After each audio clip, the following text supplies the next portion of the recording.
Hi, I'm Kelly Ellis, Vice President of Global Industry Relations for Renati, here with Mark Hill, Co-Director of the UK and EU for Renati. And you might know Mark from the ever-popular Antiques Roadshow, but he's also our in-house expert at Renati. We can't wait to showcase our partner, To Covet. Mark, tell us a little bit about To Covet and what you found. You know, I never, ever fail to find the most beautiful objects on To Covet. There really are objects on there to covet. They represent a huge range of many dealers and many of the world's best dealers. And there are over 8,000 objects on the site, which are constantly changing. So there's always something new to see. And I think one of the things that marks To Covet out from so many marketplaces is that it was founded by dealers for dealers. And I think that really comes through with the amazing quality, an incredibly simple shopping experience, and just fabulous objects. So we have some picks, expert picks, of course. Tell us what you found on To Covet. One of the most useful pieces of furniture in any sort of living room, or if you're going to be posh, withdrawing room or drawing room, has to be the center of the room, and bang there, right in the center, you'd find a coffee table. So what we're looking at is an Amboina wood slice of a tree, effectively, mounted on these very geometric legs. Now, the first name I think of when I see this is a Japanese-American designer called George Nakashima, who really is a sort of a hero of the mid-century modern period. And he's very well known for slicing tree trunks or large sections of wood and really showing the grain and bringing the grain out. And they always have this rough edge. So this is very typical of the style of George Nakashima. But what I love about this is that unless you're prepared to drop tens of thousands, sometimes even hundreds of thousands of dollars or pounds, this is a much more affordable way of getting the look. And you know, look at the detail there, the wonderful grain. This is all about the joy of wood. And then, of course, you have this contrast between the grain and the complexity of that wonderful sort of texture on the side where the bark and the edge of the tree would be. And that contrasts against those very clean-lined, very angular legs. It's so Nakashima. Mark, tell me a little bit about the wood, because it is so interesting. I don't see distinctive rings. Well, Amboina wood is quite unusual on this furniture that was inspired by George Nakashima. And it's a burl wood, which is the reason why you won't see those sort of concentric rings growing as you normally would think. It's one of the most sought after burl woods as well. So I think you'll agree here, it really does its job. Just curious, if I was going to put this in one of my design projects, I would need it to be a pretty decent size. How big is this one? Well, actually, decent is exactly the word to use. It's not too big and it's not too small. So it's just sort of under 3 foot by 4 foot. So really an ideal size for many of today's rooms.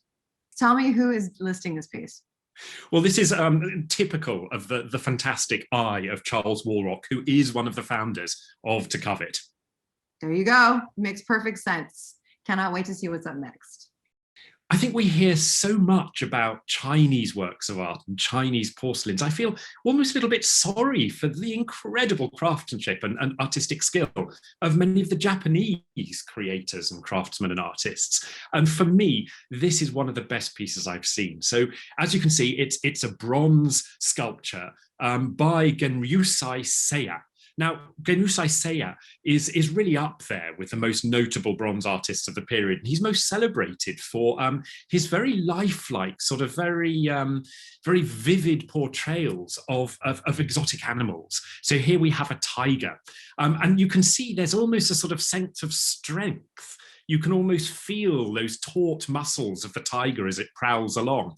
And there's a side to this that I think relates to the medium as well. I mean, bronze is a metal. It's a very hard metal, but you can sort of feel the contrast and the way it's been used to create these very strong and hard muscles in this piece. Seiya was perhaps influenced in his choice of exotic animals like this by the opening of Tokyo Zoo in the 1880s.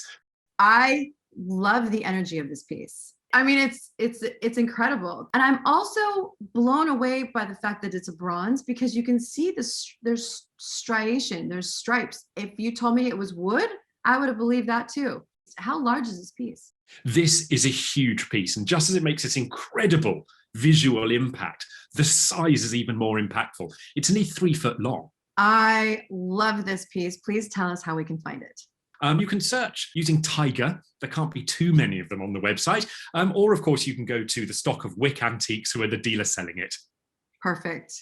Can't wait to see what's up next. So I think it was William Morris, and I'm going to paraphrase here, who said that you should have nothing in your home that you don't find beautiful or useful. And for me, this is both beautiful and useful. And you know what? The other day, Kelly, I went out and I bought a magazine, one of your, you know them, you're in them most of the time, one of those really expensive glossy ones. And I nearly fainted when it cost me 12 quid. You know, this is something I want to look after. And I think this would be just perfect for that. I mean, it is practical, and I think it has great beauty as well. So practical and beautiful. And what we're looking at here is an arts and crafts style magazine rack. So this was produced around 1910. And there's just a wonderful elegance to it. But I think also, and I hope you'll agree with this, a timelessness to it. Would have worked in the Art Deco period. It would have worked in the mid-century modern period, and it still works today. I think it's a fabulous object. It has very, very clean lines. No designer would be able to argue that this piece would work in almost every setting. The warm wood, which we know is back. We're looking at just a super clean, functional piece. And I love a magazine. We love to have the piece in front of us. We love to go back to it. We love to, you know, earmark our favorite designs or find things that we like, or if it's a interior design magazine, which I was assuming, or anything that you happen to love or what your hobby is. People really do like to receive that thing in the mail now, more than ever, I think. And of course, this is sensible as well, because you can put the magazines in it and see which one it is, because the title sticks out over the top. I love that little row of holes on the top as well. I think those curves of the circle really sort of echo the curves of the piece. But as you say, those clean lines, they're just wonderful. I love it. So tell me a little bit about who is selling this piece. There are some names that are simply legendary in our business here in the antiques business in the UK. And Ken Bolan, who's selling this, really is one of them. I mean, he's been working in the business for over 40 years now, and he just has the most magnificent eye. And many connoisseurs of taste and culture and antiques and interior design will know the name Talisman. I love the piece. I cannot wait to see what else you have. Always expert picks as usual. I'm a huge fan of prints, and I think original prints are often misunderstood because the very name print makes you think that these things were churned out in vast quantities and that they're all the same. Well, they might look the same, but there'll be tiny differences. The way most prints of this category are made indicates that each and every single one is a unique artwork in its own right. And I've chosen a print called Convex Mirror by one of the most influential, important and experimental 20th century British printmakers, Stanley Hayter. In this, it's all about incredible effects. I mean, you get this sense of depth, don't you, with the colours and also with the differing patterns and the differing lines. But I think also you get that very strong feeling of sort of shattered glass with the fragments there, but also the depth. I mean, there's so much going on. The more you look, the more there is to see. When I see a choice of color schemes that is not typical like this, it makes me so happy. I know there's a bit of a spectrum thing going on here when we're talking about the mirror, right? We're talking about glass, which is excellent. But I do love the linear mixed with the edges and the curves, and then it does look broken. So it's fascinating. And what I keep looking to see is what's the reflection? What's in there? What are the squiggly lines? You kind of get drawn into it. Give it space to breathe and let yourself get drawn into it. It's a wonderful thing. So it measures about 19 by 15 inches. So I think it's a perfect domestic size. You know, you don't need to be living in an amazing, huge white space like a modern art gallery to actually display this. And I think it also at that size echoes the size of a mirror itself. You know, most of our domestic mirrors are roughly that size. And this was produced in 1980 from an edition of 75. So it's one of 75. And who is selling this gorgeous piece? So this is being sold by Thomas Spencer Fine Art, and Tom, who runs the company, studied the history of art at the Courtauld Institute, one of our most prestigious colleges and universities, I suppose, for art. So it's kind of not surprising he specializes in 20th century art.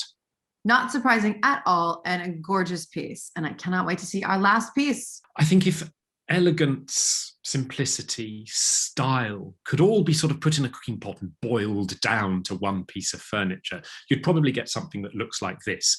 So we have a fantastic sideboard here, very much after the designs and the work of one of the most famous names in Art Deco French furniture, Émile Jacques Ruhlmann.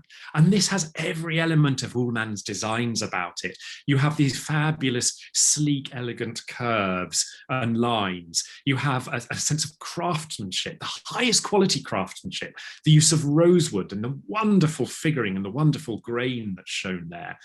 It is the epitome of luxury, and it really speaks of his works. And I think in a way that French Art Deco furniture differs a little from American Art Deco furniture with those elements as well. I mean, of course, you see the quality in both, but I think there's much more of a focus on the wood itself here and sort of really displaying the craftsmanship.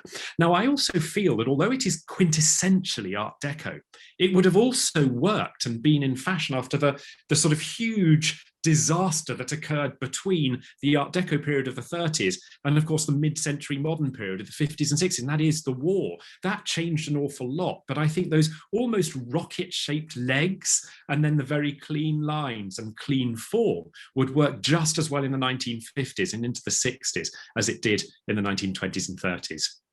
And then please let's talk about the graphic on this piece. I'm just mesmerized.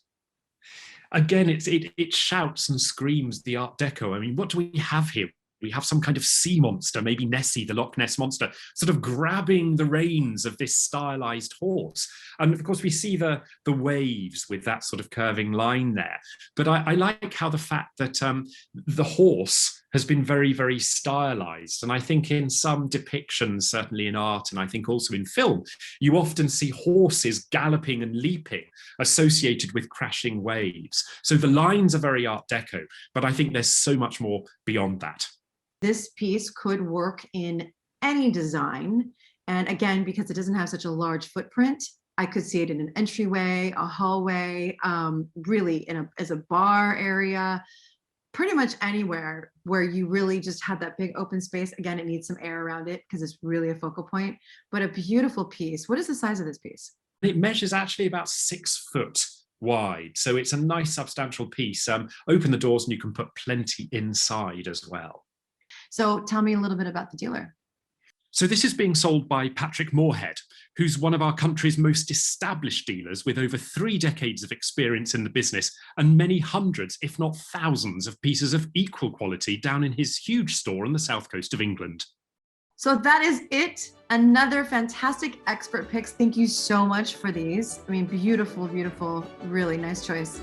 I cannot wait to see more on twocovet.com. And that is it for myself, Kelly Ellis, and Mark Hill. Bye for now.